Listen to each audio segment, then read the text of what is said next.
મારી ચેનલને સબસ્ક્રાઇબ કરો અને બેલ આઇકન પ્રેસ કરો. Hello students, what's going on? I hope you are all fit and fine. Today we will learn Unit 2 and its Read 1 Unforgettable Walt Disney Part 2. આજે આપણે ધોરણ 12નો unit 2 એનો read 1 અનફોર્ગેટેબલ Walt Disney એટલે કે અવિસ્મરણીય Walt Disney અને તેનો part 2 જોવાના છીએ. જો પાર્ટ 1 તમે ન જોયો હોય તો ઉપર આઈ બટન ક્લિક કરીને તમે જોઈ શકશો અને નીચે ડિસ્ક્રિપ્શનમાં પણ એની લિંક આપેલી છે. ઓકે, તો શરૂ કરીએ આપણે અનફોર્ગેટેબલ વોલ્ટ ડિઝનીનો part 2. We borrowed $500 from an uncle એટલે કે અમે $500 એક કાકા પાસેથી ઉછીના લીધા.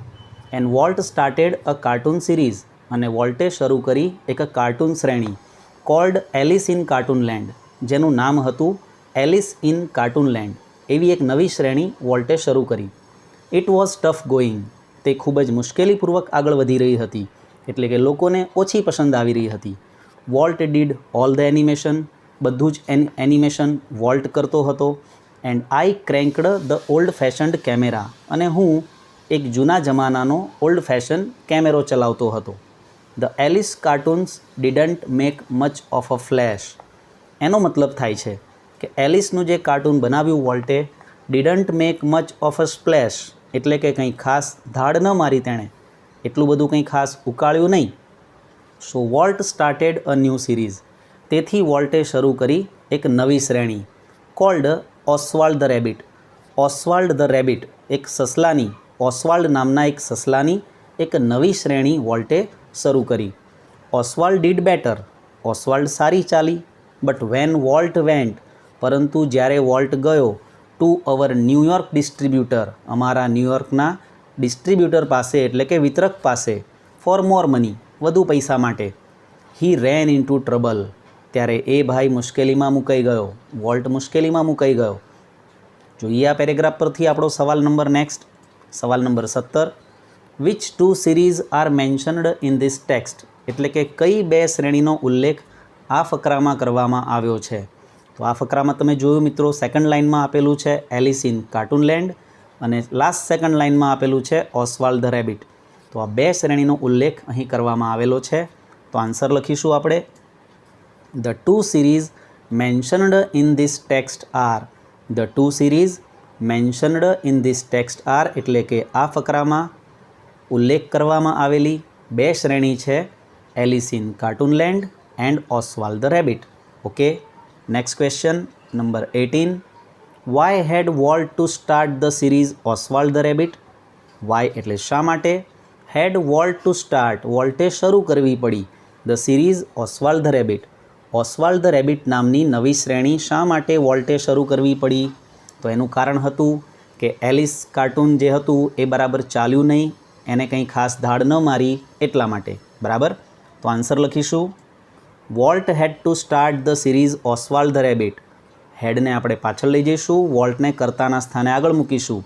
Volt had to start the series, વોલ્ટે શરૂ કરવી પડી શ્રેણી ઓસ્વાલ્ડ ધ રેબિટ બિકોઝ, કારણ કે ધ ફર્સ્ટ કાર્ટૂન સિરીઝ, પ્રથમ કાર્ટૂન શ્રેણી જેનું નામ હતું એલિસ, ધેટ હી હેડ મેડ, જે તેણે બનાવી હતી, did not make a good business, એને સારો બિઝનેસ ન કર્યો, એને સારો ધંધો ન કર્યો, એટલે કે એ સારી ચાલી નહીં.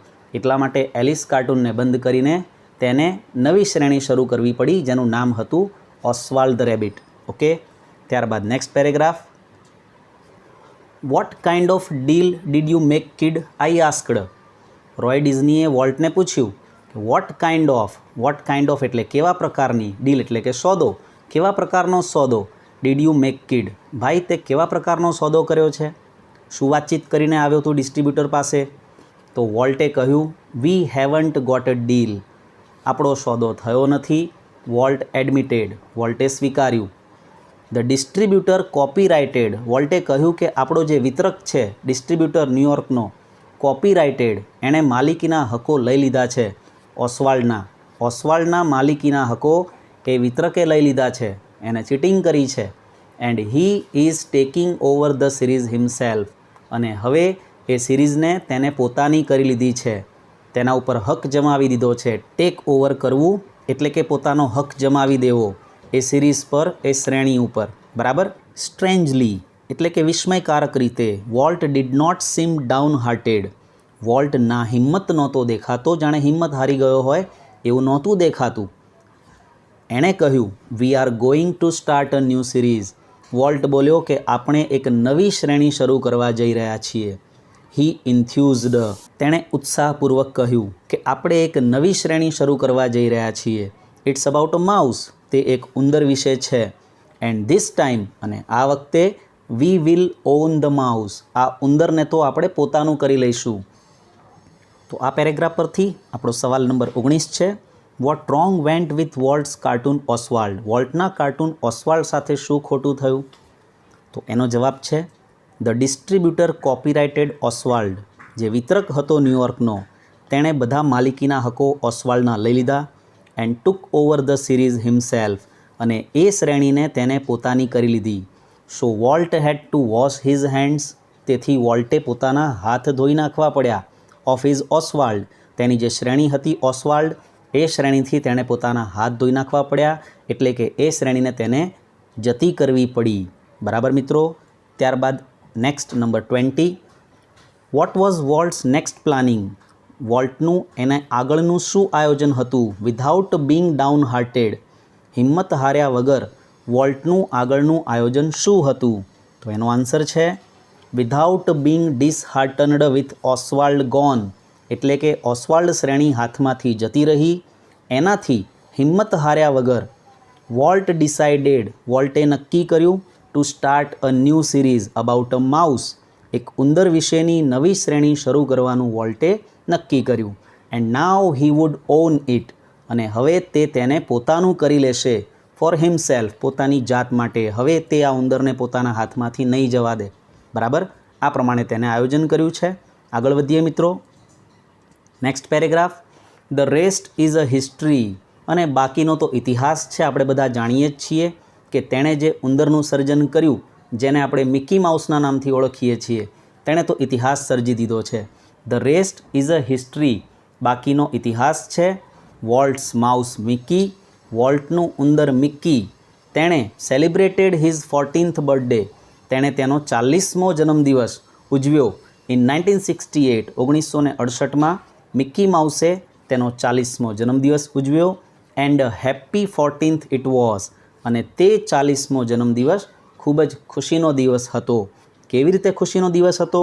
તો a quarter of a billion, એટલે કે બિલિયનનો ચોથો ભાગ, એટલે કે 25 કરોડ લોકોએ, a quarter of a billion people, quarter of a billion people, 25 crore લોકોએ saw a Disney movie, ડિઝનીનું movie જોયું. In 1968, 1968માં 100 million watched a Disney TV show, 10 crore લોકોએ ડિઝનીના ટીવી શોને જોયો. નિયરલી અ બિલિયન, લગભગ 1 અબજ લોકોએ રીડ અ ડિઝની બુક, ડિઝનીનું પુસ્તક વાંચ્યું, ઓર મેગેઝિન અથવા તો મેગેઝિન વાંચ્યું. And almost 10 million visited Disneyland, અને લગભગ 1 કરોડ લોકોએ ડિઝનીલેન્ડની મુલાકાત લીધી.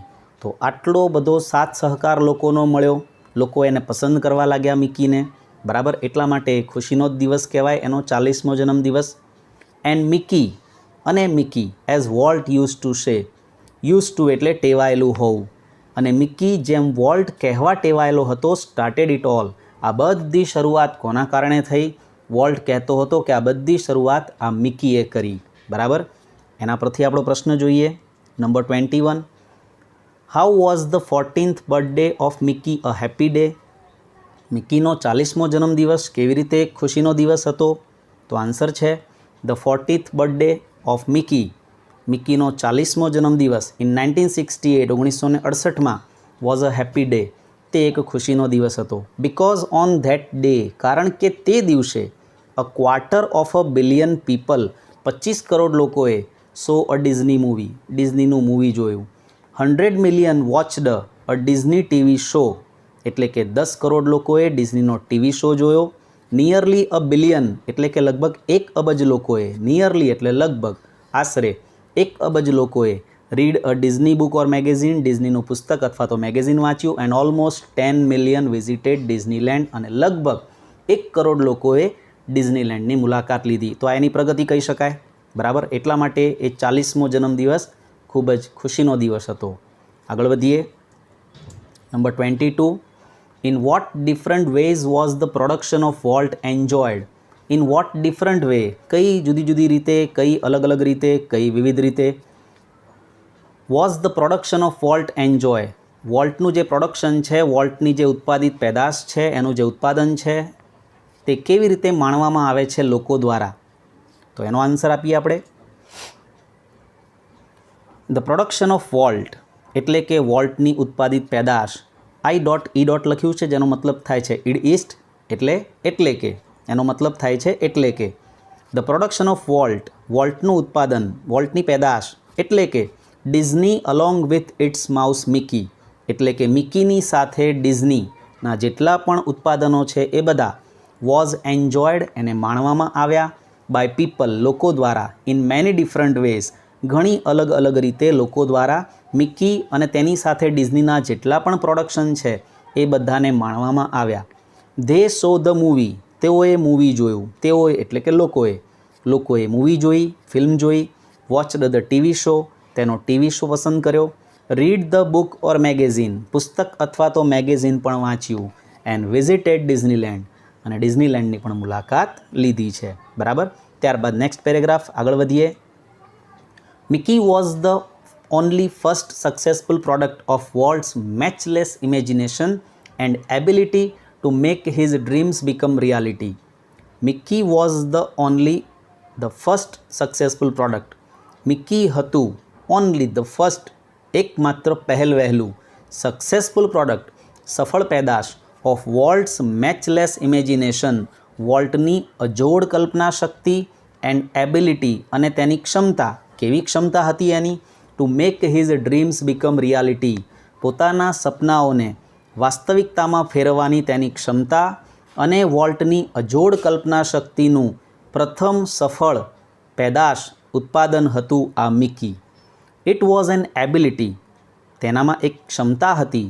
હી કુડ ટર્ન ઓન, જે તે કામે લગાડી શકતો હતો. ફોર એની ઓકેઝન, કોઈ પણ પ્રસંગ માટે, કોઈ પણ અવસર માટે તે પોતાની આ કાબેલિયતને, આ ક્ષમતાને કામે લગાડતો હતો. પછી એ અવસર લાર્જ ઓર સ્મોલ, મોટો અવસર હોય કે નાનો અવસર હોય, તે પોતાની આ ક્ષમતા જે હતી એનામાં અજોડ કલ્પના શક્તિની ક્ષમતા, તેને એ કામે લગાડતો હતો. એવો જ એક પ્રસંગ અહીં આપેલો છે. વન્સ, એકવાર. When my son Roy Edward had the measles. Once એટલે એકવાર. વેન માય સન, જ્યારે મારા દીકરાને, રોય એડવર્ડને, હેડ ધ મિઝલ, એને ઓરી નીકળ્યા. મિસલ્સ એટલે ઓરી. વોલ્ટ કેમ, ત્યારે વોલ્ટ આવ્યો. And told him the story, અને તેને એક વાર્તા કહી. ઓફ પિનોશિયો, પિનોશિયોની એક વાર્તા કહી. Which he was making at that time, અને એ પિનોશિયોની વાર્તા તે એ સમયે બનાવી રહ્યો હતો. વોલ્ટનું નવું સર્જન હતું પિનોશિયોની સ્ટોરી. બરાબર. અને એ વાર્તા તેણે મારા દીકરા રોય એડવર્ડને કઈ સંભળાવી. ઓકે, તો આ પેરેગ્રાફ પરથી આપણો question number 23, who was Roy Edward? Roy Edward કોણ હતો? તો રોય એડવર્ડ એ રોય ડિઝનીનો દીકરો હતો અને વોલ્ટનો ભત્રીજો હતો. તો આન્સર છે Roy Edward was Roy Disney's son. Roy Edward Roy ડિઝનીનો દીકરો હતો એન્ડ વોલ્ટ્સ નેફ્યુ, અને વોલ્ટનો ભત્રીજો હતો. બરાબર. ત્યારબાદ number 24, what had happen to Roy Edward? Roy એડવર્ડને શું થયું હતું? તો રોય એડવર્ડને ઓરી નીકળ્યા હતા. બરાબર. તો આન્સર લખીશું આપણે, Roy Edward had the measles. Roy એડવર્ડને ઓરી નીકળ્યા હતા. ઓરી એક એવી બીમારી કે જેમાં આખા શરીર પર નાની નાની ફોલ્લીઓ થઈ જાય છે મિત્રો, તમને ખ્યાલ જ હશે. આગળ વધીએ. Next paragraph. When Walt told a story, જ્યારે વોલ્ટે વાર્તા કહી. When Walt told a story, જ્યારે વોલ્ટે વાર્તા કહી. It was a virtuoso performance, તે કેવો પરફોર્મન્સ હતું? તો it was a virtuoso performance. Performance એટલે શું થાય મિત્રો? તો પરફોર્મન્સનો મતલબ થાય છે એક રજૂઆત. It was a virtuoso performance, તે એક કલા રસિક માણસની જાણે કે પરફોર્મન્સ હોય, રજૂઆત હોય તેવું લાગતું હતું. His eyes riveted his listener, એની જે આંખો હતી, રિવેટેડ હિઝ લિસનર, એના સાંભળનારને તલ્લીન કરી નાખતી હતી, મગ્ન કરી નાખતી હતી. હિઝ મુસ્ટેચી ટ્વિચ્ડ એક્સપ્રેસિવલી, એની મૂછોનો એ વળ ચડાવતો હતો એક્સપ્રેસિવલી, એકદમ સ્પષ્ટ રીતે. હિઝ આઈબ્રો, વોલ્ટની આઈબ્રો એટલે કે એની ભ્રમર, એની નેણો, રોઝ એન્ડ ફેલ, ઉપર ઉઠતી હતી અને નીચે આવતી હતી. એન્ડ હિઝ હેન્ડ્સ, અને તેના હાથ, મૂડ, ફરતા હતા. With the grace of a musical conductor, કોઈ સંગીત સંચાલકની અદાથી એના હાથ ઉપર નીચે થતા હતા. Young Roy was so wide eyed, young Roy, યુવાન રોય, એનો ભત્રીજો, વોઝ સો વાઇડ આઈડ, એટલો ચકિત થઈ ગયો. એટ વોલ્ટ્સ ગ્રાફિક ટેલિંગ, વોલ્ટની જે આબેહૂબ વર્ણન કરવાની જે રીત હતી, ઓફ ધ ફેરીટેલ, આ પરિકથાની, that he forgot all about his measles, કે તે પોતાના ઓરીને સંપૂર્ણપણે જાણે કે ભૂલી જ ગયો. એવી કાબેલિયત હતી વોલ્ટમાં વાર્તા કહેવા માટેની કે આ પરિકથાને તેનું એવું આબેહૂબ વર્ણન કર્યું કે નાનકડો રોય પોતાના ઓરીને પણ ભૂલી ગયો. લેટર, ત્યારબાદ, when he so the finished picture, જ્યારે તેને પૂર્ણ થયેલું પિક્ચર એટલે કે ફિલ્મ જોઈ, હી વોઝ સ્ટ્રેન્જલી ડિસઅપોઇન્ટેડ, ત્યારે રોય એકદમ નિરાશ થઈ ગયો. વિસ્મયકારક રીતે તેને નિરાશા સાંપડી. કેમ એ નિરાશ થઈ ગયો?